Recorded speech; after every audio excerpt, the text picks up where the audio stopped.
Fundamental analysis. Welcome all. Fundamental analysis, तो fundamental analysis की हम क्लासेस लेंगे 2 या मैक्सिमम 3। यहाँ पे अपने को जाके किसी भी कंपनी का जब अपन एनालिसिस करते हैं, कभी स्टॉक के अंदर इन्वेस्ट करना होता है, तो अपन 2 तरीके से कर सकते हैं, एक टेक्निकल बेस पे और एक फंडामेंटल बेस पे। फंडामेंटल के अंदर अपने को क्या क्या चीजें देख के उस शेयर के अंदर विश्वास आता है। देखो, चाहे टेक्निकल है चाहे फंडामेंटल है, दोनों के अंदर ही हम हिस्ट्री देख के ही अनुमान लगाते हैं। चार्ट के अंदर भी हम हिस्ट्री देख के ही अनुमान लगाते हैं कि पिछली बार ऐसा हुआ था तो इस बार ऐसा होना चाहिए। ठीक उसी प्रकार फंडामेंटल में भी और तो कुछ नहीं, अपन पिछले कुछ डेटाबेस को देखते हुए अपना एक अनुमान लगाते हैं कि हाँ, ये कंपनी अच्छा कर सकती है। तो दोनों बेसिकली, एक जो है वो फोटो का प्रेजेंटेशन है, दूसरा नंबर्स का प्रेजेंटेशन है। दोनों में कोई बड़ा डिफरेंस नहीं है, बस कुछ लोगों को वो ज्यादा बेटर तरीके से समझ आता है, कुछ लोगों को ये समझ आता है। Now without wasting any minute, अपन फंडामेंटल के लिए आपको किसी भी कंपनी की कुछ ये चीजें आपको समझ जानी चाहिए। एक कंपनी बताती है P&L account, profit and loss. अब अकाउंट नहीं बोलते, इसको स्टेटमेंट बोलते हैं। P&L स्टेटमेंट, ठीक है। दूसरा बनाती है कंपनी बैलेंस शीट। तीसरा बनाती है company cash flow statement.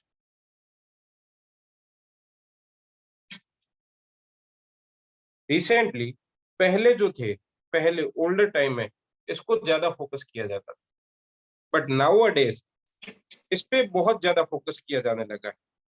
Cash flow statement, पहले P&L पे ज्यादा फोकस करते थे, अब कैश फ्लो स्टेटमेंट पे ज्यादा फोकस करते हैं। रीजन भी अपन समझेंगे और क्या क्या होता है। अब मोटा मोटी चीजें तो ये 3 ही हैं किसी भी कंपनी के। अगर आपको फंडामेंटल का एनालिसिस करना है तो मोटा मोटी चीजें 3 ही हैं। अब ये तीनों चीजें हैं और उसके रिलेटेड अनुमान आपको मिल जाएंगे किसी भी कंपनी की एनुअल रिपोर्ट में, ठीक है। एनुअल रिपोर्ट में ये ज्यादा कुछ पेजेस की नहीं होती, 300-400 पेजेस की होती है, ठीक है। जो भी बड़े इन्वेस्टर इन्वेस्ट करना चाहते हैं, जो भी बड़े इन्वेस्टर अपना लाखों करोड़ों रुपया इन्वेस्ट करना चाहते हैं, वो जरूर इसको समझते हैं। इसके बगैर कोई भी व्यक्ति उसमें इन्वेस्ट नहीं करता है। बेसिकली एनुअल रिपोर्ट क्या होती है? एनुअल रिपोर्ट होती है जिसके अंदर मैनेजमेंट उस कंपनी के को चलाने वाले लोग एक अनुमान लगाते हैं कि आने वाले टाइम में हम ये विजन देख रहे हैं, आने वाले टाइम में हम ये विजन देख रहे हैं। पिछला कुछ डेटा देंगे और इस बार का कुछ डेटा देंगे और अपने को बताएंगे कि हम लोगों ने पहले ऐसा ऐसा कुछ किया है, अब हमारा ऐसा ऐसा कुछ प्लान है। क्या वो प्लान 100% सही जाएगा? The answer is no. But अगर कोई व्यक्ति कहता है कि मेरे प्लान्स अच्छे हैं और आपको भी उससे रिलेट कर पा रहे हो, तो श्योरली हमें उस पर विश्वास करना चाहिए और उसके अलावा ऑप्शन भी कुछ नहीं है। और अगर कोई ये कहता है ना कि एनुअल रिपोर्ट से क्या होता है, वहां तो सारी की सारी बकवास बात लिखी रहती है, तो ऐसे तो एनुअल रिपोर्ट में भी कुछ नहीं है। फिर क्या बोलते हैं, पीएल में भी इनफ्लेट करके बता देते हैं, तो फिर अपन किसके ऊपर विश्वास करेंगे? तो कुछ चीजें आपको ये फेथ करके माननी पड़ेगी कि हाँ, इस कंपनी के लोग अच्छे हैं और ये सही बातें बोलते हैं। हाँ, कंपनी ही बेकार है देन बात अलग है, बट ये अगेन ये ओवर द टाइम पता चलेगा। 2008 में किसी ने नहीं सोचा था कि अनिल अंबानी एक टाइम तक दिवालिया होने की कगार पे आ जाएंगे। किसी ने नहीं सोचा था। दीवान ब्रदर्स, DHFL के, है ना, कि दीवान हाउसिंग फाइनेंस 600 का शेयर 0 पे आ जाएगा। तो ये कोई सोचता नहीं है। फ्रॉड अगर हो गया तो मैं आपको बताऊं, बड़े बड़े जो लोग होते हैं उनका पैसा भी डूबता है। अगर कोई कंपनी फ्रॉड कर देती है तो ये मान के चलिए कि बड़े लोगों का पैसा भी डूबता है। अच्छी खासी कोई रेपुटेटेड कंपनी, फर्जी कंपनी तो फ्रॉड करने के लिए बनी होती है, वो छोटी कंपनी होती है, उनको कुछ ना कुछ करना होता है। बट एक टाइम बाद वेल एस्टेब्लिश कंपनी है, वो कभी भी ऐसे फेक स्टेटमेंट नहीं देती है। रिलायंस कभी भी फर्जी स्टेटमेंट नहीं देगा, ठीक है। या इन्फोसिस कभी भी गलत स्टेटमेंट नहीं देगा, TCS कभी भी गलत स्टेटमेंट नहीं देगा, ठीक है। तो अडानी जी के ऊपर अब अडानी जी के ऊपर तो अब क्या कहे, अडानी जी भी गलत स्टेटमेंट नहीं देंगे। अपने को ये मानना पड़ेगा, वो लाखों करोड़ों का इतना बड़ा एशिया के second richest man, first richest और दुनिया का जो सेकंड रिचेस्ट बना था, तो अपने को सचिन माइक, सचिन माइक, बस अभी इतना ही बताया है कि अपन पहले आज फंडामेंटल की क्लास नंबर 1 है, 2 या 3 क्लास होगी। फंडामेंटल के लिए अपने को 3 चीजें देखनी होती है, profit and loss statement, balance sheet and cash flow. ठीक है, profit and loss statement, cash, balance sheet and cash flow. फिर अपने को देखनी होती है किसी भी कंपनी की एनुअल रिपोर्ट। एनुअल रिपोर्ट के अंदर जो विजन लिखे हुए रहते हैं, जो मिशन लिखे हुए रहते हैं, अपने को ये मानना पड़ेगा होती 300-400 पेजेस की है, but yes if you want to be invest in a company के, हाँ मेरे को इस कंपनी के अंदर 5 6 7 साल के लिए इन्वेस्ट करना है क्या, तो आप एटलीस्ट उसकी 3 एनुअल रिपोर्ट पढ़िए। सी टाइम तो लगेगा, 1200 पेज कौन पढ़े, तो मत पढ़िए, डाल दीजिए पैसा। बट अगर इससे आपको कॉन्फिडेंस आता है तो लेवल जो आपका होगा ना 6 7 साल का, वो होल्डिंग टाइम वो मजबूती से होगा। मैंने एक कंपनी का पढ़ा है एंजल वन का, मुझे वो अच्छी लगती है तो मैंने उसमें इन्वेस्ट कर दिया, क्योंकि मैंने उसकी एनुअल रिपोर्ट्स पढ़ी। मैं ई मुद्रा का भी मैंने बहुत अच्छी अभी एक ही एज सच तो अवेलेबल है, तो मैंने उसका देखा, मेरे को ठीक लग रहा है विजन, तो मैंने उसके अंदर इन्वेस्ट कर दिए। तो ये जो रिपोर्ट होती है वो सब कुछ सार होती है, यहाँ आपको ये तीनों चीजें भी मिल जाएगी। ठीक है, तो अब अपन आ जाते हैं, शुरुआत करते हैं प्रॉफिट एंड लॉस स्टेटमेंट की, पी एंड एल स्टेटमेंट की। ठीक है सी, केवल और केवल प्रॉफिट आ गया कोई कंपनी के अंदर तो इससे काम नहीं चलता है। प्रॉफिट आ गया, प्रॉफिट ये कंटिन्यू रहेगा या नहीं रहेगा, ये ज्यादा इंपॉर्टेंट है। तो आपको मैंने एक वेबसाइट बताया हुआ है, स्क्रीनर करके होगा, स्क्रीनर करके मैंने आपको एक वेबसाइट बताया था, लेट मी चेक।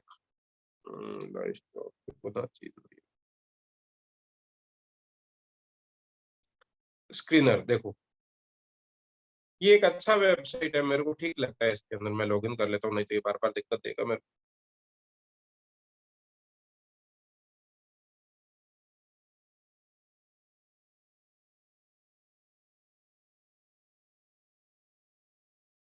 ठीक है, ये इसका इंटरफेरेंस है, आप देख सकते हो। यहाँ मेरे को कोई भी कंपनी के ऊपर जाऊंगा मैं और उसको सर्च करूंगा। जैसे आप बताइए आपकी कौन सी कंपनी फेवरेट है, आप बताइए, अपन उसका देख लेते हैं। बताइए सचिन, कौन सी कंपनी अच्छी लगती है?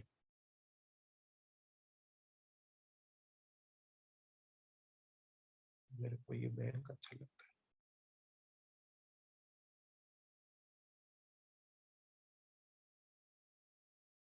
है, HDFC bank, yes. Wipro, IT के फेवरेट हो, चलो अभी मैंने एक ये खोल दिया है, अपन विप्रो को भी देख लेते हैं। ठीक है, यस। जब आप ऐसा इसको ओपन करोगे, सी ये बहुत अच्छा वेबसाइट है, मेरे को ठीक लगता है। ठीक है, इसका ऐप भी आता है, ये ठीक लगता है। सबसे पहले यहाँ इसका ब्रीफ दे देता है, ये एरिया दिख रहा है अबाउट वाला एरिया, ये देखो ये यहाँ पे ये मैं लिख नहीं सकता हूँ क्योंकि ये जैसे मैं लिखूंगा ये हटा देगा। तो ये देखो ये एरिया, हाँ ये हो जाएगा ना, ठीक है। यहाँ अबाउट, यहाँ एक ब्रीफ दे देता है कि ये कंपनी क्या है, क्या चीज का कब बना था, कब रजिस्टर्ड हुआ था, कहाँ आया था, और इसके अंदर क्या क्या काम करती है, ये सारा कुछ। और फिर इस कंपनी के कुछ की पॉइंट्स क्या है वो नीचे दे देती है, अबाउट एंड की पॉइंट। की पॉइंट के अंदर अब ये कुछ रेशियोज वगैरह दिए हुए, ये भी अपन समझ लेंगे कि बैंक के अंदर ये रेशियोज क्या होते हैं, ये रेशियोज दिए हुए हैं। सेगमेंट रेवेन्यू कैसे, इसका ये पैसा कैसे कैसे ये कमाती है, लोकेशन वाइज ये इंडिया के अंदर कितना परसेंट इसका हिस्सा है, बाहर कितना है, इंटरनेशनल से 1%।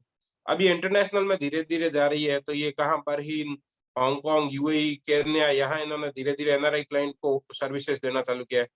और इस कंपनी का इस बैंक का देखो पैन इंडिया प्रेजेंस है। ठीक है, bank network include 21,683 bank outlet, मतलब वो क्या बोलते हैं उसको, ऑफिस है इसकी, ब्रांचेस, कंप्राइजिंग ब्रांचेस ऑफ 6342। अच्छा, बैंकिंग आउटलेट है और उसके अंदर 6342 तो क्या है, केवल और केवल ब्रांचेस है। तो 21,683 आउटलेट, हो सकता है बैंक का छोटा मोटा काम कि भाई यहाँ पे एक एरिया में बैंक नहीं है बट इसका काम यहाँ पे होता है, तो वैसे है। टोटल 6,000 ब्रांचेस है।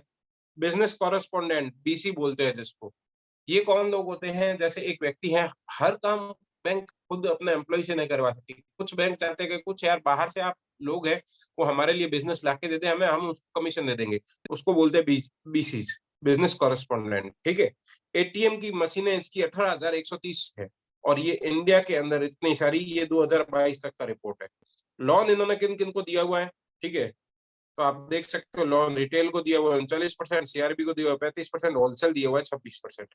सेक्टर वाइज मतलब लोन के अंदर भी देखिए क्या गजब का यहाँ डिटेलिंग मेरे को कि ज्यादातर इसने लोन किनको दिया हुआ है, एग्रीकल्चर एंड एलाइड एक्टिविटी को 26%, advance to industry eligible to priority sector lending छोटी छोटी वाले को 33%, सर्विस इंडस्ट्रीज वालों को 32% और पर्सनल लोन 9%।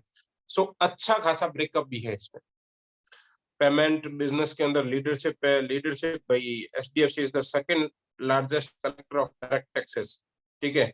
यहाँ जो गवर्नमेंट का पैसा कलेक्ट होता है वो सेकंड लार्जेस्ट है, तो फर्स्ट कौन होगा? ऑब्वियस एसबीआई होगा ना। नंबर वन, ये सारा का सारा इसके अंदर डिटेल दिया हुआ है। मार्केट शेयर कितना है? एडवांस मतलब जो डिपॉजिट होते हैं बैंकों के अंदर पैसा, इसका 11% है। डिपॉजिट 9.5% हिस्सा है। एक्वायरिंग वॉल्यूम, वॉल्यूम इसके अंदर 46% है और क्रेडिट कार्ड के अंदर इस बैंक का हिस्सा 23% है। ये तुम लोग देख रहे हो, हम लोग फंडामेंटल एनालिसिस कर रहे हैं। मैं आपको समझाने वाला था क्या? P&L account. But P&L account अपन जाके कहाँ देखने वाले हैं, उससे पहले अपन ये तो समझे उसका इंटरफेरेंस क्या है। केवल जाके पी&एल में आपको बता दूंगा, 2 मिनट का काम है, बट थोड़ा सा अपने को समझ आए। Customer reach 70 million plus 7 crore, ठीक है? ब्रांच वगैरह ये सब कुछ। और अमालगमेशन प्रपोजल देखो अभी चल रहा है, अपने को याद होता है एचडीएफसी बैंक और एचडीएफसी होल्डिंग लिमिटेड का। फन फैक्ट क्या है? HDFC bank was the first bank to India launch an international debit card in association with Visa and issues the master card master debit at card as well. अब इस ये पहला ऐसा bank था जिसने ये इशू किया था। सी हालांकि अपना कोई यूपीएससी की प्रिपरेशन तो नहीं कर रहे हैं, बट स्टिल कई बार अपन बैठे रहे तो एक बुद्धि का बात होता है ना कि हाँ यार ये बैंक ने ये शुरू किया था। तो कहने का मतलब एक ब्रीफ आइडिया आ गया ना आपको, बैंक कितना बड़ा है कितना है। नाउ अपन आ जाते हैं यहाँ, सीधे मैंने आपको क्या बोला, सबसे पहले अपन देखते हैं पी&एल। सीधा पी&एल, धीरे धीरे आप नीचे जाइए। पी&एल, पी&एल दिख रहा है, क्वार्टरली रिजल्ट, क्वार्टरली रिजल्ट और व्यू स्टैंड अलोन। अब साइड में देखो कंसोलिडेटेड फिगर दिख रहा होगा आपको, दिख रहा है कंसोलिडेटेड फिगर, ठीक है? कंसोलिडेटेड फिगर, ये बंद हो जाएगा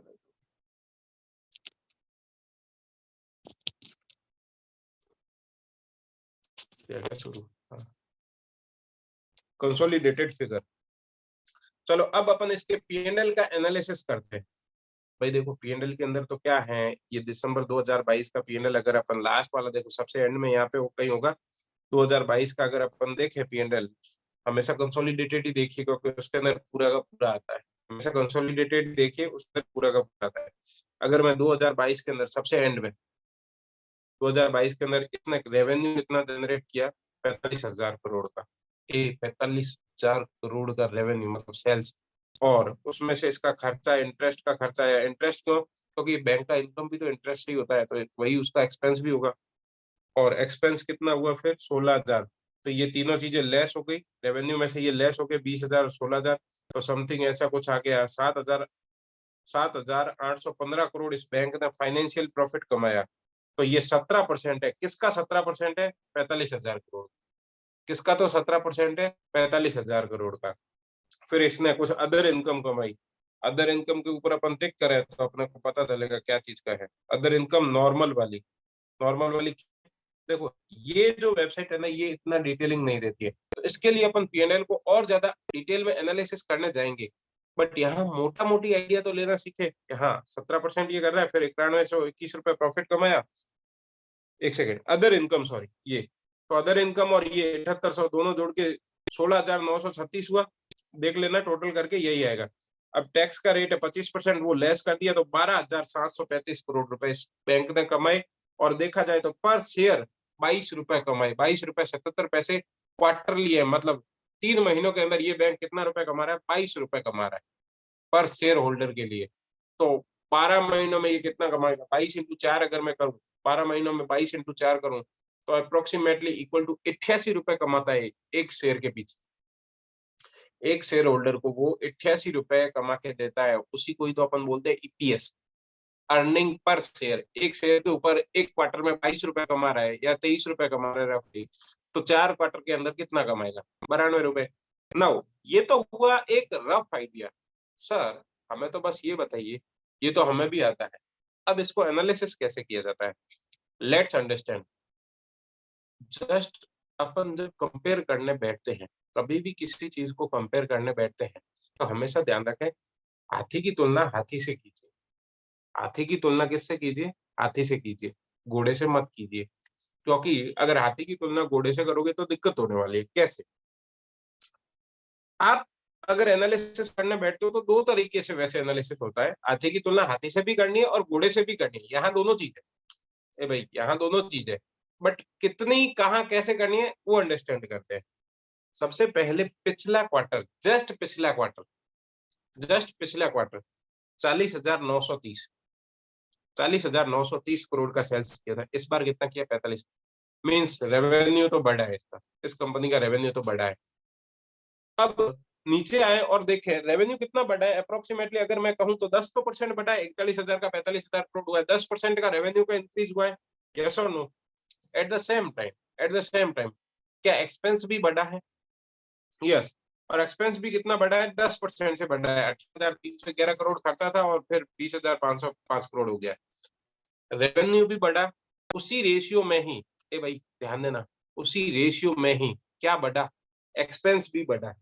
एक्सपेंस मेरे ख्याल से 18,300 का 11%, 10% करें तो 18,000, हाँ करीबन करीबन इतना ही बैठ रहा है। तो एक्सपेंस भी उसी रेशियो में बढ़ा है। अल्टीमेटली जितना रेवेन्यू बढ़, सॉरी भैया क्या हुआ? क्या हुआ सचिन? अच्छा ठीक, सो जाना होगा। चलो कोई बात नहीं। जितना एक्सपेंस बढ़ा है उसी रेशियो में उसका रेवेन्यू भी बढ़ा है। जितना एक्सपेंस बढ़ा है उसी रेशियो में उसका रेवेन्यू भी बढ़ा है। तो प्रॉफिट ऑटोमेटिकली इंक्रीज हो जाएगा। द पॉइंट इज, ये 6700 करोड़ पहले कमाया था, अभी 7815 करोड़ कमाया। मतलब ये बैंक अच्छा कर रहा है। ये this bank is doing very good. ठीक है। नेक्स्ट अपने को समझना पड़ेगा, नेक्स्ट अपने को समझना पड़ेगा कि अदर इनकम कितनी थी। अदर इनकम पहले 8200 करोड़ थी, अब 9100 करोड़ हो रही है। मतलब दूसरी वाली इनकम से भी इस बैंक को पैसा आ रहा है, जो इसका बैंक का रेगुलर इनकम नहीं है, अदर इनकम है। अदर इनकम का मतलब क्या होता है? जैसे एक बैंक है, बैंक का काम क्या होता है वो आपको समझना पड़ेगा कि बैंक का काम होता है लोगों से उधार पैसे लेना कम भाव पे, और लोगों को, दूसरे लोगों को ज्यादा भाव पे देना, और बीच का मार्जिन खाना, ये होता है। अब उसके अलावा भी कोई बैंक और काम करता है तो वो अदर इनकम में आ जाएगा। नाउ अब अपन अंडरस्टैंड करें सीधा, अगर नीचे आए तो नेट प्रॉफिट पहले था 11,163 करोड़, अभी बढ़ के हो गया 12,735 करोड़। तो मतलब पिछले क्वार्टर में से ये अच्छा बढ़ा है यार। मेरे को ये अच्छा लगा कि हाँ, प्रॉफिट बढ़ रहा। अभी जो मैंने कंपेयर किया, ध्यान देना, इंपॉर्टेंट बात बोल रहा हूँ।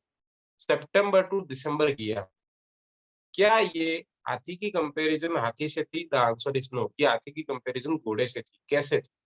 सितंबर क्वार्टर का मंथ कौन से थे? सितंबर क्वार्टर के मंथ थे जुलाई, अगस्त और सितंबर। जुलाई, अगस्त और सितंबर। और दिसंबर क्वार्टर के मंथ कौन से थे? अक्टूबर, नवंबर, दिसंबर।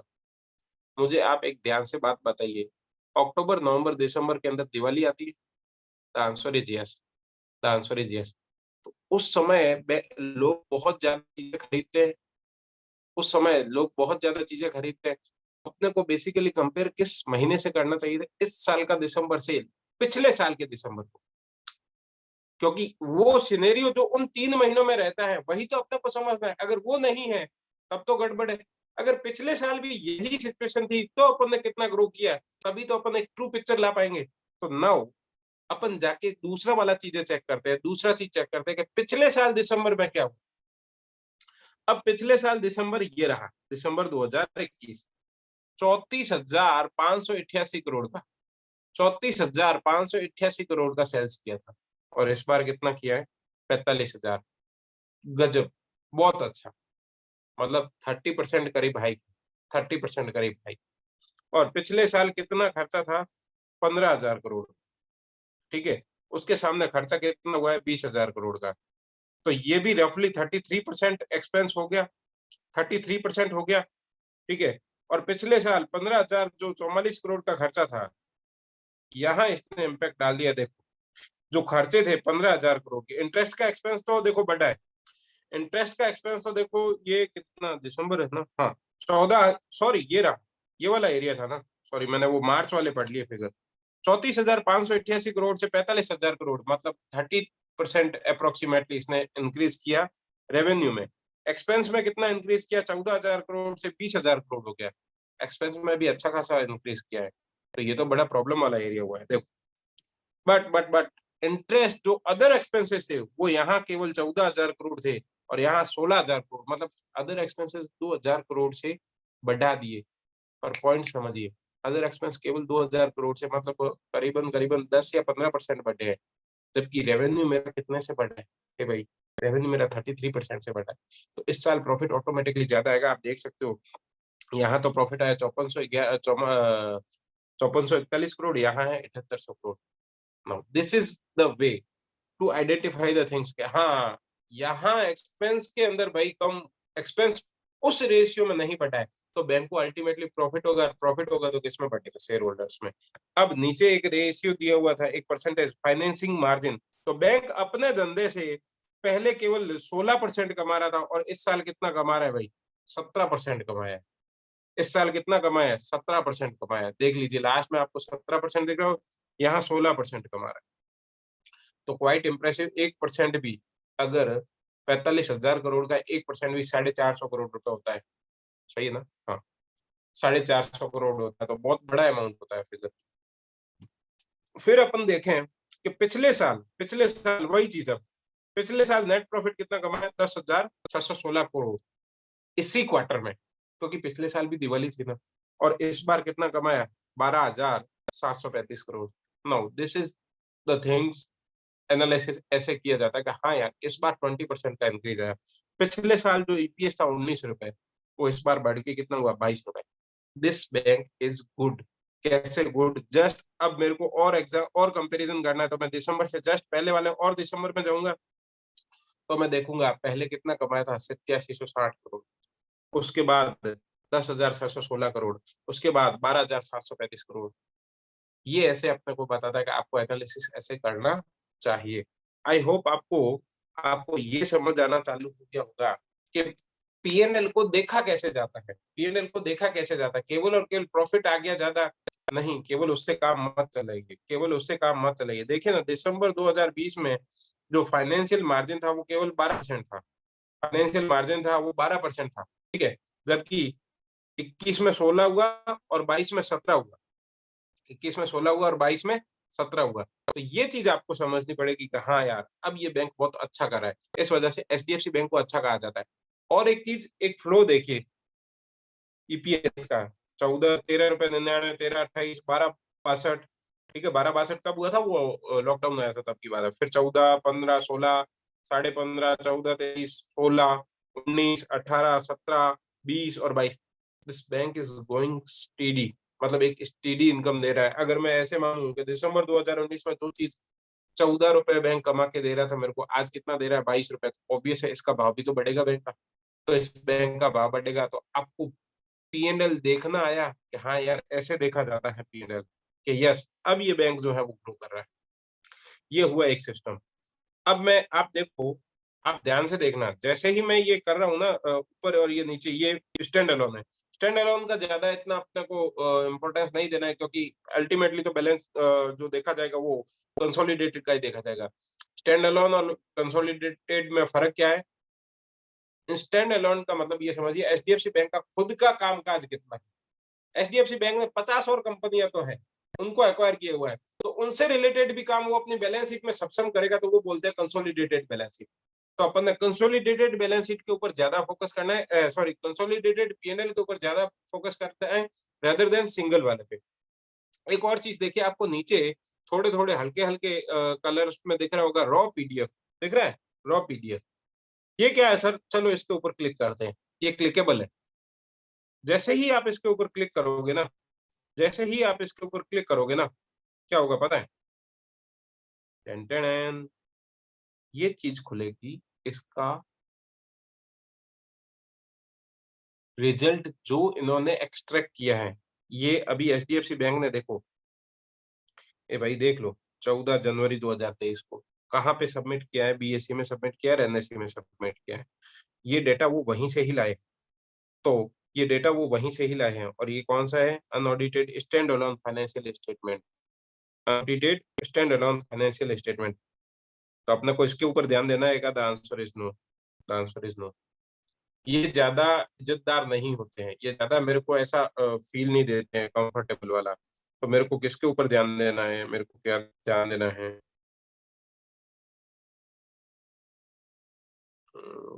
कंसोलिडेटेड डाला तो है, पता चला वो डाला ही नहीं।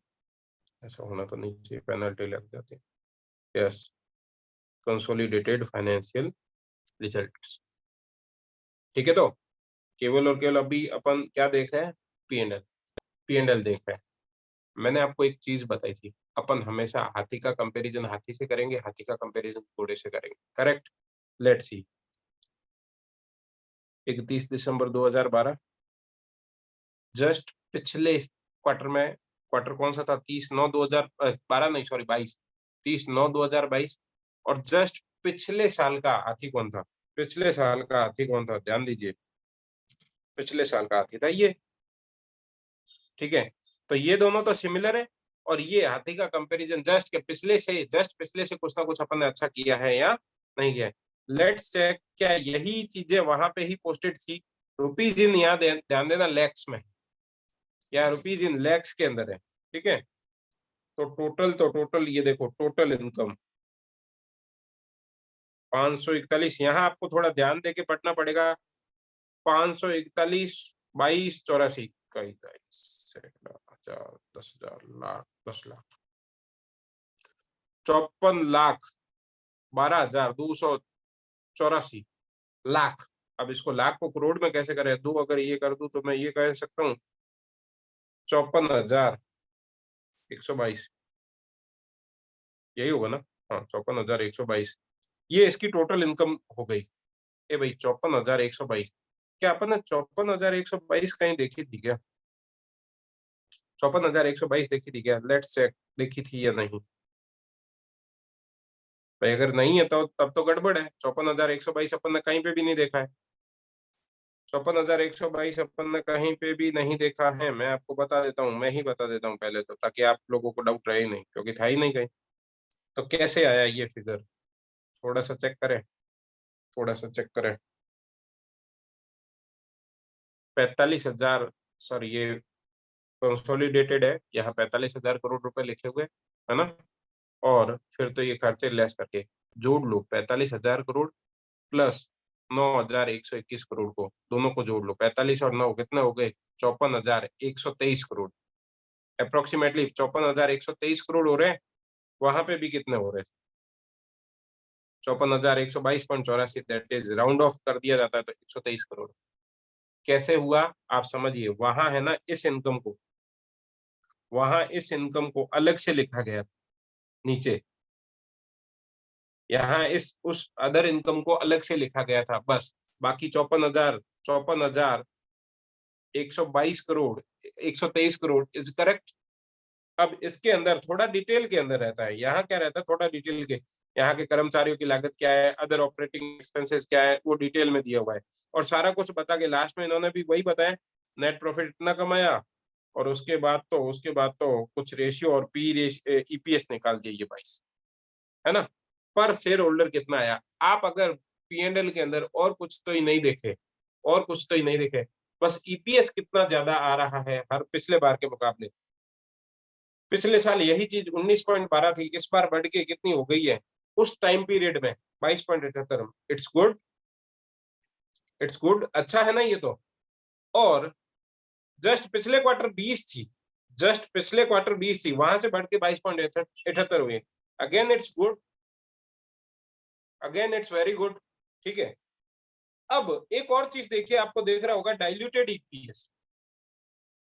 इसको आपको देख रहा होगा डाइल्यूटेड ईपीएस, वो है 22.68 रुपए।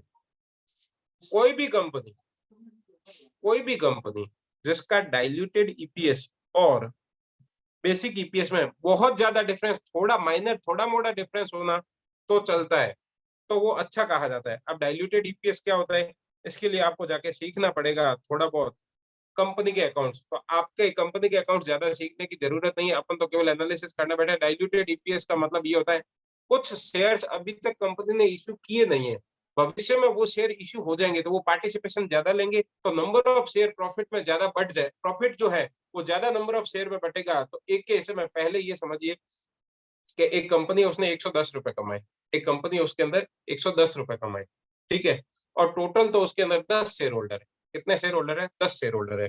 तो मुझे बताइए हर शेयर होल्डर को कितना रुपए हाथ में आएगा? 11 रुपए। कितने कमाए? 110 कमाए, और 10 शेयर होल्डर है, तो कितना रुपए आया एक जने के हाथ में? 11 रुपए। Correct, that's okay.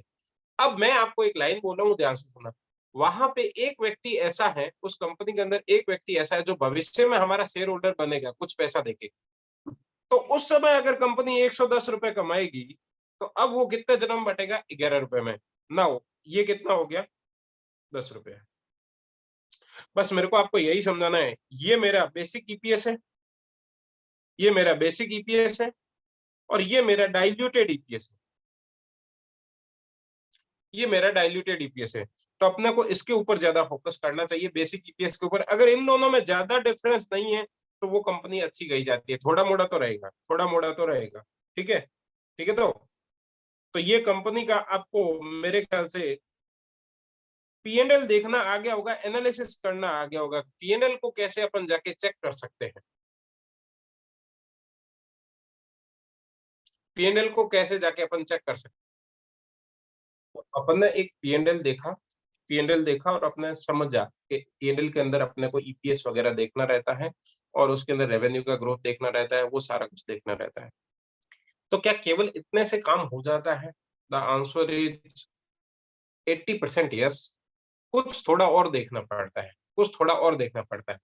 वो थोड़ा कुछ क्या है? Let's check. एक कंपनी है, जैसे ये श्रीराम प्रॉपर्टी, प्रॉपर्टी कंपनी, ठीक है। लेट्स अंडरस्टैंड कि मैं क्या कहना चाहता हूँ, आप उसको अंडरस्टैंड कर पा रहे हैं या नहीं। अब देखो ये कंपनी है, इसका अगर मैं कंसोलिडेटेड देखूं, तो कोई समय में ईपीएस नेगेटिव था, अब ये धीरे धीरे ये ईपीएस किस में आ गया? इसका पॉजिटिव में आ गया है। डोंट यू थिंक ये अब अच्छी कंपनी बन रही है? और एक चीज देखिए, लास्ट ईयर दिसंबर के अंदर इसने 78 पैसे कमाए थे, इस बार इसने कितने कमाए हैं? 1 रुपया 32 पैसे। लेट्स अंडरस्टैंड, थोड़ा इसके अंदर और डिग करते हैं कि ऐसा अपने को क्या और दिखे जो बाकी वाले नहीं देख रहे। जो बाकी वाले नहीं देख रहे वही तो अपने को दिखना चाहिए, तभी तो। श्रीराम प्रॉपर्टी लिमिटेड, ठीक है, ये अपन इसका देख रहे हैं एनालिसिस।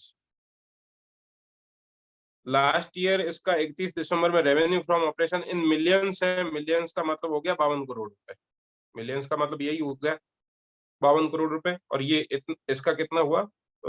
मिलियंस, 302 मिलियन, 1 मिलियन में 10 लाख, तो 10 मिलियन में हो जाएंगे 1 करोड़, है ना?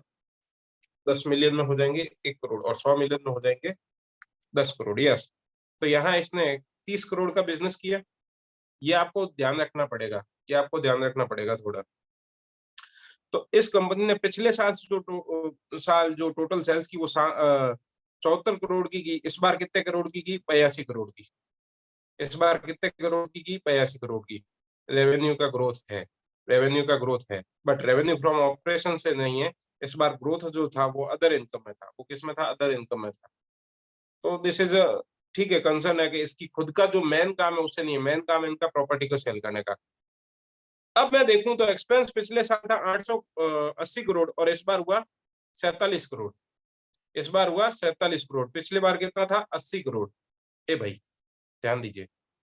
तो ऐसा क्या हो गया कि भाई 82 में से अब 47 जाएंगे, तो प्रॉफिट कितना आएगा? 34 करोड़ तो आएगा। और यहाँ लॉस आ गया था, यहाँ लॉस आ गया था कितने का? 50 crore, point 50, that is 50 lakh का लॉस आ गया था। 53 मिलियन का मतलब यही हुआ ना, 5 मिलियन मतलब। तो मैं गड़बड़ कर रहा हूँ नहीं, ये 5 करोड़ का लॉस है।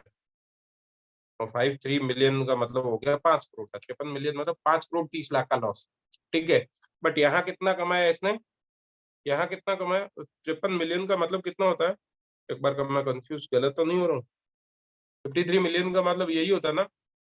5 करोड़ 30 लाख। तो ये मिलियन के अंदर मैं बहुत कंफ्यूज होता हूँ। मिलियन 5 मिलियन का मतलब हो गया 50 लाख और 50 मिलियन का मतलब हो गया 5 करोड़। करेक्ट। यस, यही होता है भाई, यही होता है। ठीक है।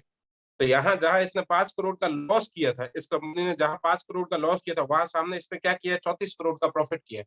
वहां इसने 34 करोड़ का क्या किया है? तो प्रॉफिट किया है। माई पॉइंट इज क्या ये इसने 34 करोड़ का प्रॉफिट किया है या उससे भी ज्यादा किया है? ये समझते हैं थोड़ा मैथ्स। यहाँ देखो एक लैंड कॉस्ट लिखा हुआ है। ए भाई ध्यान दीजिए, जब इसने 5 करोड़ का लॉस किया था तब यहाँ पे लैंड कॉस्ट थी ही नहीं। लैंड कॉस्ट थी ही नहीं। अब ये क्या होती है सर? इस गणित को समझिए। मुझे आप एक बात बताइए, लैंड अपने आप में कोई एक्सपेंस है क्या? जमीन लेना इज नॉट अ एक्सपेंस। और इस साल इसने देखो 8 करोड़ 40 लाख का खर्चा लैंड में किया है। मतलब ये आगे जा उनके लिए, प्रॉपर्टी वालों के लिए तो लैंड एक्सपेंस होगा ना। बट ये तो आपको और मेरे को मालूम है कि land is not a expense, it is a asset. It is a asset. But इनके लिए तो वही चीज क्या है? एक्सपेंस है। मेरे को बस आपको ये कहना है कि जब इसने ये 8 करोड़ 40 लाख का खर्चा किया, तो ये अपने आप में कोई खर्चा थोड़ी है यार। ये तो उसकी एसेट खड़ी हो गई है, जब चाहे इस लैंड को बेच सकता है 8 साढ़े 8 करोड़ पे। तो ये तो रिकवरेबल है। दूसरा, इस समय इसने कुछ नहीं किया था। मतलब ये भी देखा जाए तो इसको आगे कहीं न कहीं फायदा ही देगी लैंड। दूसरा देखो, 198 मतलब 19 करोड़ 20 करोड़ की यहाँ पे कहीं तो लैंड खरीदी। 20 करोड़ की यहाँ लैंड खरीदी, 8 करोड़ की यहाँ लैंड खरीदी। अगर ये यहाँ 20 करोड़ की नहीं खरीदता तो यहाँ तो 25 करोड़ इसका प्रॉफिट होता। ओ भाई, यहाँ इसका कितना प्रॉफिट होता? 20 करोड़ 50 लाख। जहाँ इसने केवल और केवल 5 मिलियन मतलब 5 लाख रुपए 50 लाख रुपए कमाए थे, वहाँ देखो, ध्यान से देखो, चीजें अंडरस्टैंड करने का। लैंड कोई खर्चा थोड़ी है। बाकी सारे मैं मानता हूँ, परचेज एक्सपेंस, इन्वेंटरी वगैरह ये सब मैं मानता हूँ, these all are expenses. But land खर्चा नहीं है। तो ये कंपनी एक्चुअल में प्रॉफिट में ये 343 ये 34 करोड़ है या प्लस 8 करोड़ मैं मान लूँ, 34 और 8 42 करोड़ है। अभी ठीक है, इसके लिए ये है अपने को अंडरस्टैंड करना है, बट ये अपने को बैक एंड माइंड में ये चीजें दिमाग में रहनी चाहिए कि हाँ यार, ये थोड़ा जानबूझ के ये जब चाहे अपना प्रॉफिट कम करा सकते हैं कि लैंड खरीद ली हमने, जबकि वो सही नहीं है। जबकि वो सही नहीं है, ध्यान देना। अब मजा देखिए, अब मजे देखिए। इस कंपनी का जो ईपीएस था वो 0.21 से लॉस से 23 हो गया और ये 0.5 था उससे बढ़ के यहाँ हो गया। अभी ये धीरे-धीरे ये कंपनी ग्रो कर रही है और प्रॉफिट के साइड में आ रही है। धीरे-धीरे प्रॉफिट के साइड में आ रही है, ठीक है? और देखिए यहाँ पे क्या होता है, ये घोड़े का कंपैरिज़न घोड़े से सॉरी हाथी का कंपैरिज़न हाथी से और ये रहा हाथी का कंपैरिज़न ये हाथी का कंपैरिज़न घोड़े से। आई होप आपको क्लियर है। दूसरा, अब जैसे टोटल 9 महीने हो गए, 3 क्वार्टर चले गए, तो 3 क्वार्टर का यहाँ दिया हुआ रहता है। 3 क्वार्टर का यहाँ दिया होता है और पिछले साल का डेटा वो यहाँ पे दिया हुआ रहता है सबसे एंड। आई होप आपको क्लियर है। पिछले साल अगर देखा जाए तो कंपनी ने टोटल पूरे साल के अंदर 2 रुपए 59 पैसे का लॉस किया था। 2 रुपए 59 पैसे का कंपनी ने क्या किया था? लॉस किया था। बट इस साल कंपनी ने 9 महीनों के अंदर 83 पैसे तो कमा लिए पर शेयर के ऊपर। हालांकि कम है बट एक तो देखो लॉस तो नहीं कर रही। और इस क्वार्टर में अगर 2 या 3 रुपए कमा लेती है तो कंपनी इज इन प्लस। एक लॉस मेकिंग कंपनी किसमें आ गई है? प्रॉफिट मेकिंग में। तो ये शेयर, ऐसे शेयर अपने को आइडेंटिफाई करने होंगे। अगर आपको इसके अंदर इन्वेस्ट करना होगा, इसकी स्टोरी की अच्छी लगती है, तो ये इन्वेस्टमेंट डिसीजन बनता है। आई होप आपको ये चीज भी अब क्लियर हो गई होगी कि अपने को चीजों को कैसे देखना होता है। चीजों को कैसे देखना होता है। इसके अलावा आप जाके ईपीएस चेक कर लिया, एक्सपेंस का एनालिसिस कर लिया, क्या बोलते हैं, रेवेन्यू का एनालिसिस कर दिया, दैट्स एनफ। इसके अलावा आपको एक्सपर्ट बनने की जरूरत नहीं है। इतना हो गया तो आपके दिमाग में ये क्लियर है, आपको पीएनएल देखना आता है। आई होप आपको पीएनएल देखना आ गया होगा। अब अपन अपने अपने नेक्स्ट पार्ट पे चलते हैं, वो है बैलेंस शीट। बैलेंस शीट से पहले भी अपन एक और पार्ट पे चल लेते हैं, वो चलते हैं अपन कैश फ्लो एनालिसिस पे। सेकंड जो कंपोनेंट है, सेकंड जो अपन पीएनएल स्टेटमेंट को अपन ने कंप्लीटली देख लिया है। नाउ सेकंड जो कंपोनेंट है वो अपन देखते हैं, दैट इज इंपॉर्टेंट कंपोनेंट वो है cash flow statement. Cash flow statement देखने के बाद अपन देखेंगे बैलेंस शीट। ठीक है, बैलेंस शीट के अंदर बहुत ज्यादा कुछ देखने लायक होता नहीं है, but still upon balance sheet भी देख लेंगे, स्टिल बैलेंस शीट भी देख लेंगे। कैश फ्लो स्टेटमेंट ये यहीं पे ही मिल जाएंगे सारे कुछ। हाँ, cash flow statement, cash flow देख रहे हो, ये किस कंपनी का अपन कैश फ्लो निकाला है आपको पता है, ये आईटीसी का निकाल लेते हैं। Why ITC is considered as a fundamentally strong company? Let's understand the things. ITC का यहाँ जाके ये पता चल जाएगा आपको। ये सबसे पहले आप देख रहे हो सेल्स, लगातार ग्रोथ, ये P&L है वो। अब आई गेस आपको P&L क्लियर है, ठीक है। P&L के अंदर इसके प्रॉफिट देखो 74, मतलब लगातार ये कंपनी क्यों बोलते थे लोग कि बहुत अच्छी कंपनी है, फंडामेंटल बहुत अच्छे है। जो 4 रुपए का ईपीएस था 2011 में, वो बढ़ के 10 सालों में 14 रुपए हो गया। 4 रुपए का ईपीएस 14 रुपए हो गया, और ये कंपनी ऑलमोस्ट तो 50%, एक बार तो हद कर दी थी, 101% पे कर दिया था डिविडेंड, मतलब जितना कमाया उससे भी थोड़ा सा ज्यादा, 93%। तो ये काफी डिविडेंड भी पे कर देती है, ये काफी क्या पे कर देती है, डिविडेंड। अब आईटीसी को एक अच्छी कंपनी क्यों बोला जाता था, उसका वन ऑफ मेन रीजन ये है, कैश फ्लो के अंदर 3 कंपोनेंट होते हैं। कैश फ्लो के अंदर 3 कंपोनेंट होते हैं। एक उसका बिजनेस से पैसा कितना आ रहा है, जो कंपनी जो काम कर रही है उससे उसको कितना पैसा आ रहा है, जो कंपनी जो काम कर रही है उससे उसको कितना पैसा आ रहा है या उसकी वजह से पैसा लग रहा है, इसको बोलते हैं ऑपरेटिंग इनकम। इसको बोलते हैं ऑपरेटिंग इनकम या इनकम फ्रॉम ऑपरेटिंग एक्टिविटी। फिर अगर कोई कंपनी फिक्स्ड एसेट्स बाई कर रही है, इन्वेस्टमेंट बाई कर रही है या सेल्स कर रही है, इन्वेस्टमेंट को सेल कर रही है, तो ये अगर पैसा कहीं से आता है तो ये इन्वेस्टिंग एरिया में आ जाएगा। और थर्ड, कंपनी ब्याज से कहीं पैसा उठा के लाई और ब्याज में किसी को पैसा दिया। थर्ड, ब्याज से कहीं से पैसा उठा के लाई और ब्याज में किसी को दिया, ये ऑपरेटिंग, ये फाइनेंसिंग में आता है। आपको किसी भी कंपनी की अच्छी निशानी देखनी है तो हमेशा ये देखिए उसका ऑपरेटिंग एक्टिविटी से कैश फ्लो पॉजिटिव होना चाहिए। ऑपरेटिंग एक्टिविटी से उसका कैश फ्लो पॉजिटिव होना चाहिए, वो प्लस में आना चाहिए। This is the first. Second, investing activity में वो कंपनी फिक्स्ड एसेट्स अच्छी परचेज कर रही हो तो ऐसा माना जाता है कंपनी एक्सपेंशन के लिए काम कर रही है, तो कंपनी ऐसा माना जाता है एक्सपेंशन के लिए काम कर रही है, अपने व्यापार को बढ़ा रही है। और थर्ड, फाइनेंसिंग एक्टिविटी में भी कई बार पैसा प्लस में आ जाता है, कई बार नेगेटिव में आ जाता है। तो लेट्स अंडरस्टैंड कि यहाँ क्या क्या चीजें होती है। अपन आईटीसी का देख रहे हैं, अपन आईटीसी का देख रहे हैं, ये आईटीसी कहाँ गया, हाँ, ये आईटीसी है ना। हम्म, अब देखो ये एक चीज और ऊपर भी है, देखो chart analysis, peers, quarters, P&L balance, ये कैश फ्लो जैसे ही मैंने टिक किया सीधा वहीं, ठीक है।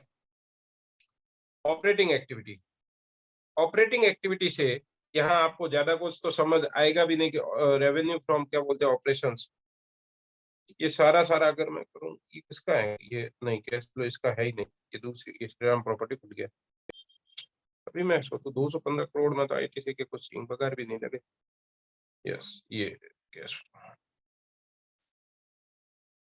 जो ये धंधा करती है उससे इसको 20,000 करोड़ रुपए आते हैं, जो ये धंधा करती है उससे इसको 20,000 करोड़ रुपए आते हैं। और कुछ इसके रिसीवेबल मतलब जिनसे इनको पैसा लेना है। इन्वेंट्री मतलब 467 करोड़ की इनके पास अभी इन्वेंट्री खड़ी है, और 1,099 पेबल मतलब इनको पेमेंट करना है। और नेट ऑन नेट अगर आप ये देख लीजिए कि ऑपरेटिंग एक्टिविटी प्लस में, इसके अंदर और ज्यादा डिटेलिंग में नहीं जाते, नेट ऑन नेट देख लीजिए आप, ये पैसा प्लस के अंदर है, आंसर इज यस। और ऑपरेशन से पैसा लगातार बढ़ रहा है, रेवेन्यू फ्रॉम ऑपरेशन लगातार बढ़ रहे हैं। देखो प्रॉफिट फ्रॉम ऑपरेशन 77, ये लगातार बढ़ते हुए क्रम में होना चाहिए। कंपनी अच्छी जी जाती है, देखो बीच में कहीं 17,326 करोड़ रुपए हुआ है, दैट्स फाइन। कभी कभी किसी कंपनी मंदी आ जाती है, बट लगातार देखिए ना, ईयर ऑन ईयर देखिए अच्छा खासा ग्रो कर रहा है। That is why ITC is considered one of the best fundamental stock, ठीक है। सेकंड, इन्वेस्टिंग एक्टिविटी के अंदर देखो ये लगातार लगातार ये कंपनी क्या कर रही है, लगातार क्या कर रही है, फिक्स्ड एसेट्स बाई कर रही है। ये देखो कुछ कंपनी के पास इन्वेस्टमेंट बाई की वो तो वो सेल भी करती है और कुछ वापस बाई करती है, तो आईटीसी लगभग बैलेंस बना के रख रही है, जितने का माल लेती है उतने का बेचती है। तो इन्वेस्टिंग एक्टिविटी में आप देखिए, इन्वेस्टमेंट परचेज एंड सेल लगभग दोनों सेम अमाउंट की, ज्यादा कुछ तो फर्क नहीं कर रही है, क्योंकि इनके पास पैसा खूब है। ITC is a tobacco company, वहां देखो लोग सिगरेट पिएंगे मरेंगे, उनको कोई मतलब नहीं है, वो तो बनाएंगे और पैसा ही बनाएंगे। ठीक है, तो ये लगभग ये मैनेज्ड करके ही रखती है। आपको ये फोकस करना है फिक्स्ड एसेट्स बराबर बराबर बाई कर रही है नहीं, क्योंकि सिगरेट पीने वाले बहुत है, उनका इनको प्लांट वगैरह और नया कुछ बनाना रहेगा तो ये ठीक है खर्चा करते रहते हैं कि भाई एसेट लानी है, या इनकी कोई खराब हो जाती है उनको जल्दी से अपडेट करना है, क्योंकि आगे लोगों को भी तो मरना पड़ेगा ना, इनको इनका अगर काम रुकना नहीं चाहिए। तो अल्टीमेटली ये कहना चाहता हूँ कि इन्वेस्टिंग के अंदर आपको देखना है फिक्स्ड एसेट्स बाय किए हुआ है, डिविडेंड इस कंपनी को कितना रिसीव हुआ है, तो लगातार देखो डिविडेंड इसको ठीक-ठाक है, 16 करोड़ है। इंटरेस्ट इसको रिसीव हो रहा है 1035, एक स्टेडी इनकम है, दैट्स फाइन। तो और कुछ ज़्यादा नहीं देखना है, कोई रिडेम्पशन वगैरह कुछ किया है क्या, other investing activity, that's enough. तो यहाँ आपको केवल फिक्स्ड एसेट्स कितना बाय किया, इन्वेस्टमेंट कितना बाय किया, सेल किया, इक्वल होना चाहिए कुछ। अगर डिविडेंड और इंटरेस्ट इनकम आ रही है, उतना देख लीजिए। फाइनेंसिंग के अंदर क्या कर रहे हैं देखो, यहाँ कोई लोन उठाया है तो बता देते हैं, और कोई लोन का रीपेमेंट किया है। प्रोसीड फ्रॉम शेयर्स, मतलब इसने कुछ शेयर इश्यू किए होंगे, लगातार शेयर इश्यू किए होंगे और उसके पैसे आए होंगे। सर, आईटीसी ने तो हमें तो कोई शेयर इश्यू किए ही नहीं होंगे, आपको क्यों करेगी? हो सकता है कोई स्टॉक ऑप्शन इश्यू किए हो। स्टॉक ऑप्शन क्या होते हैं, या क्या बोलते हैं, ईशॉप इश्यू किए होंगे। ईशॉप क्या होते हैं, कोई अपना कर्मचारी है उनको कुछ सस्ते भाव पे ये शेयर इश्यू करती है, तो ऑब्वियस उन्होंने पैसा दिया होगा ना, तो वो इनको बताना पड़ता है, वो इनको बताना पड़ता है। बोरिंग्स इस कंपनी ये उधार लेती ही नहीं है। देखो पिछले 3 सालों से 4 साल हो गए 0, 0, 0, 0, और एक बार को 11 करोड़ लिए थे। वो कोई आ गया होगा 11 करोड़, बाकी इस कंपनी को उधार लेने की ज़रूरत नहीं है। ठीक है, रिपेमेंट ऑफ बोरोइंग ठीक है, ये देखो ये ठीक है, एडजस्टमेंट के लिए कर रहे हैं, बाकी कोई इश्यू नहीं है। इंटरेस्ट पेड इन, ध्यान देना इंटरेस्ट, ये जब बोरोइंग ही नहीं है बड़ी, तो इंटरेस्ट क्या है?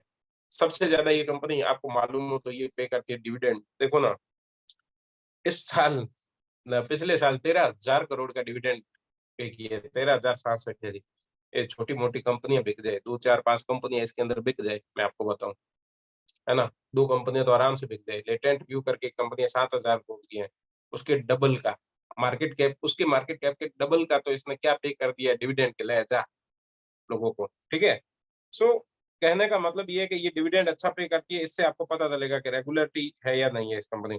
आप देखो ना 13 और 18, 31 और 7, मतलब अगर मैं पिछले 10 सालों का टोटल करने बैठ बैठ जाऊँ तो 13 और 18, 31 और 7, 38 और 6, 44 और 6, मतलब 44 से 50, 7, 57 और ये 10, 67 और ये पकड़ लो 12, 70, 80, 80, 90,000 करोड़ रुपए जिस कंपनी ने डिविडेंड के रूप में बाँट दिए, 80, 90,000 करोड़। आप सोच समझ सकते हो, तो इतना कंपनी ये डिविडेंड बाँट देती है। डिविडेंड क्यों बाँटती है? कोई भी कंपनी डिविडेंड क्यों बाँटती है, मैं आपको बता देता हूँ, डिविडेंड बाँटने का रीज़न क्या होता है।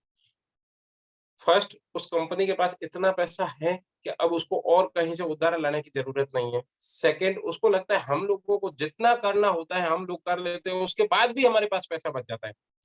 जीवन में ऐसी कंपनियाँ भी होती हैं कि हम लोगों को जितना पैसा खर्चे के लिए चाहिए उतना तो है ही, उसके बाद भी हमारे पास पैसा बच रहा है तो हम रख के क्या करें, एक काम करो बाँट दो, ठीक है? तो एग्ज़ैक्टली आईटीसी वही कर रही है। तो इनके पास जो जब भी कोई अच्छा प्लान नहीं होता है, तो ये डिविडेंड अपना बाँट देती है। कि भाई ले जाओ सारे पैसे। आई होप आपको कैश फ्लो का एनालिसिस करना समझ आ गया होगा। कैश फ्लो के अंदर कुछ नहीं, आपको ये देखना है ऑपरेटिंग एक्टिविटी से पैसा आ रहा हो, इन्वेस्टिंग एक्टिविटी में फिक्स्ड एसेट्स वगैरह बाय किया हुआ होना चाहिए, और क्या बोलते हैं, इन इन्वेस्टमेंट परचेज़ सोल्ड इक्वल हो तो ठीक, थोड़ा बहुत ज़्यादा हो तो भी दैट्स फाइन, गुड। और फाइनेंसिंग एक्टिविटी के अंदर आपको देखना है बोरोइंग ज़्यादा नहीं होनी चाहिए, और इंटरेस्ट ज़्यादा पे किया हुआ नहीं होना चाहिए, ऐसा कुछ होना चाहिए, तो वो कंपनी कंसिडर्ड गुड। एक गंदी सी कंपनी है उसका अपन देख लेते हैं कि भाई कैसे वो फंडामेंटली खराब कंपनी है ना? जैसे ही मैं नाम लेता हूँ आपको समझ आ गया, नाम लिखते ही आपको ये गंदी कंपनी। अब मैं बताऊँ ये कंपनी खराब क्यों है? इसका कैश फ्लो का स्टेटमेंट देखिए, इस कैश फ्लो का स्टेटमेंट देखिए। ऑपरेटिंग एक्टिविटी से 17,387 करोड़ कमाया, ठीक है? गुड, 5,000 ये बढ़ता हुआ है। Very good, very nice. Financing investment activity से देखते हैं, फिक्स्ड एसेट्स अच्छे खासे बाई कर रही है, ये 6-6 हज़ार करोड़ के बाई कर ली है। Again very good, very nice.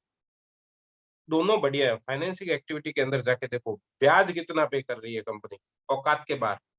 ओ भाई, यहाँ देखो, ब्याज कितना पे कर रही है, 15,000 करोड़ पे किया इसने 2020 में। 2021 में 2800 करोड़ पे किया है, 2022 में 2800 करोड़ ब्याज पे कर रही है।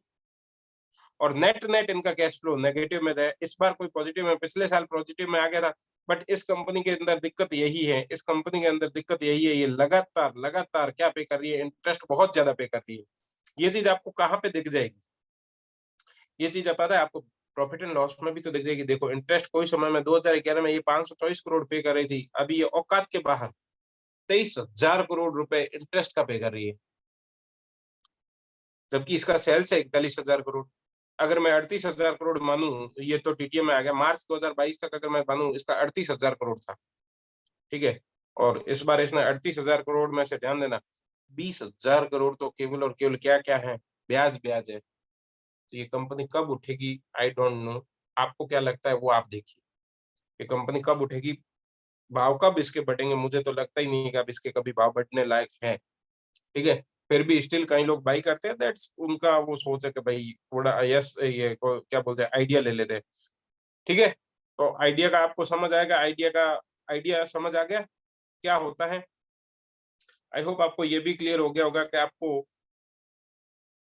कैश फ्लो स्टेटमेंट को कैसे देखना रहता है। साथ साथ में अपन देख लेते हैं बैलेंस शीट को कैसे देखना होता है। बैलेंस शीट के अंदर आपको बस ये देखना है उस कंपनी के रिजर्व्स अच्छे से बढ़ रहे हैं या नहीं।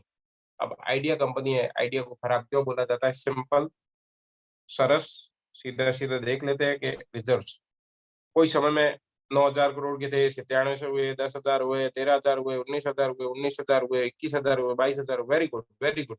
और अचानक से देखो मार्च 2019 के बाद देखो रिजर्व क्या जा रहे हैं, लगातार नेगेटिव में जा रहे हैं।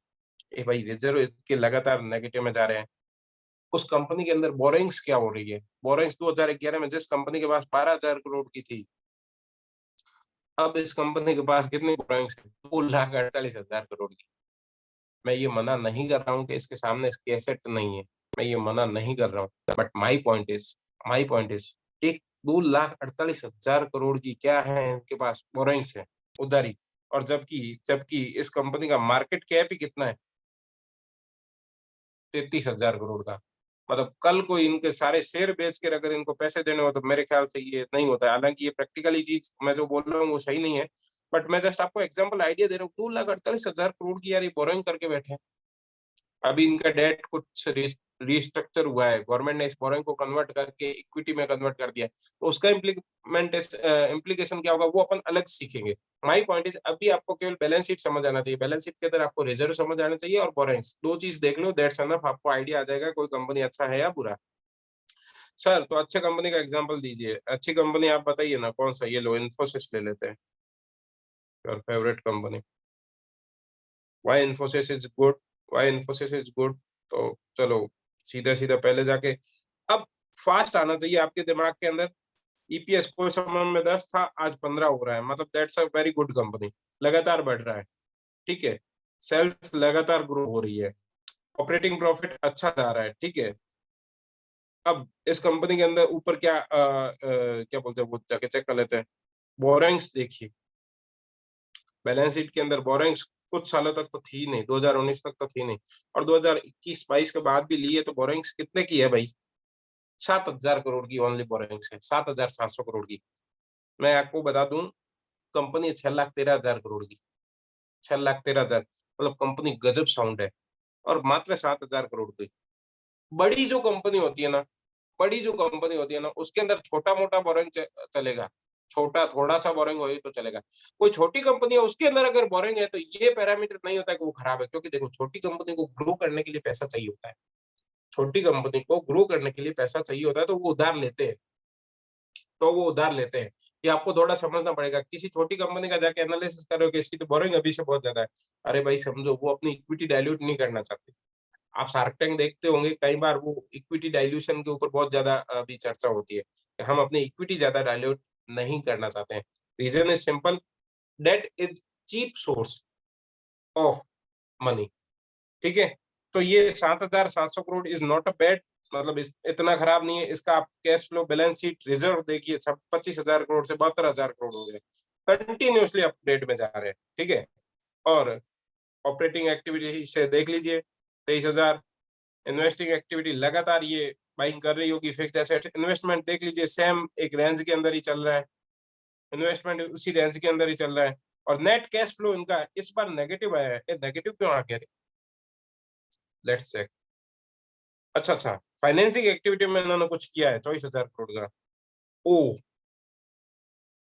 डिविडेंड एक तो इन्होंने 12,000 करोड़ मतलब 3,000 करोड़ का डिविडेंड ज्यादा पे किया। एक अदर फाइनेंसिंग आइटम 11,017 करोड़ रुपए का, 11,017 करोड़ रुपए का। नाउ अब इसका पता लगाने के लिए आपको जाके क्या देखनी पड़ेगी, इस कंपनी की एनुअल रिपोर्ट की। एनुअल रिपोर्ट के अंदर ये बताए गए कि भाई 11,017 करोड़ रुपए हमने क्या चीज का दिया है, 11,017 करोड़ रुपए हमने क्या चीज का पे किया हुआ है। सो ये आपको समझ तब आएगा जब अपन इस कंपनी का क्या देखेंगे डिटेल में और जाके एनुअल रिपोर्ट के अदर फाइनेंसिंग आइटम भाई ऐसा क्या है जो 11,000 करोड़ के आपने पे किए। आई होप आपको तीन चीजें तो देखना आ गया होगा, तीन चीजें तो देखना आ गया होगा। इसके अलावा किसी भी कंपनी में और कुछ देखने की जरूरत नहीं है फंडामेंटली। अभी कल अपन और स्क्रीनर के ऊपर जाएंगे, स्क्रीनर के ऊपर जाके अपन ये सारी चीजें सीखेंगे। स्क्रीनर के ऊपर जाके कल अपन कुछ रेशियोज वगैरह का ये एनालिसिस वगैरह करना देखेंगे कि भाई और क्या क्या चीजें देखी जाती है। ये area market cap, P, ROC, ROI, FI, ये सारा अपन एनालिसिस करना सीखेंगे। कल अपन इसके और डिटेल में जाएंगे और समझेंगे, फिर शायद एक और क्लास लगे तो वो कंप्लीट हो जाएगा। फंडामेंटली आपको क्लियर हो जाना चाहिए किसी कंपनी का जाके मेरे को ये चीज देखनी है। और एक दिन हो सकता है मैं एनुअल रिपोर्ट के ऊपर लूँ, वो थोड़ा लंबा सेशन होगा, आपका मन हो तो आप अटेंड लाइव करिए तो और ही ज्यादा मजा आएगा कि हाँ पढ़ना है। एनुअल रिपोर्ट अपने को कैसे पढ़ी जाती है वो किसी दिन अपन एक दिन बैठ के डिसाइड कर लेंगे, बट एनुअल रिपोर्ट का मैं आपको आइडिया दे दूंगा कि ये एनुअल रिपोर्ट ऐसे पढ़ी जाती है। आई होप आप लोगों को क्लास समझ आई होगी। अपन कल मिलते हैं नेक्स्ट सेशन में ये सारा अंडरस्टैंड करने के लिए।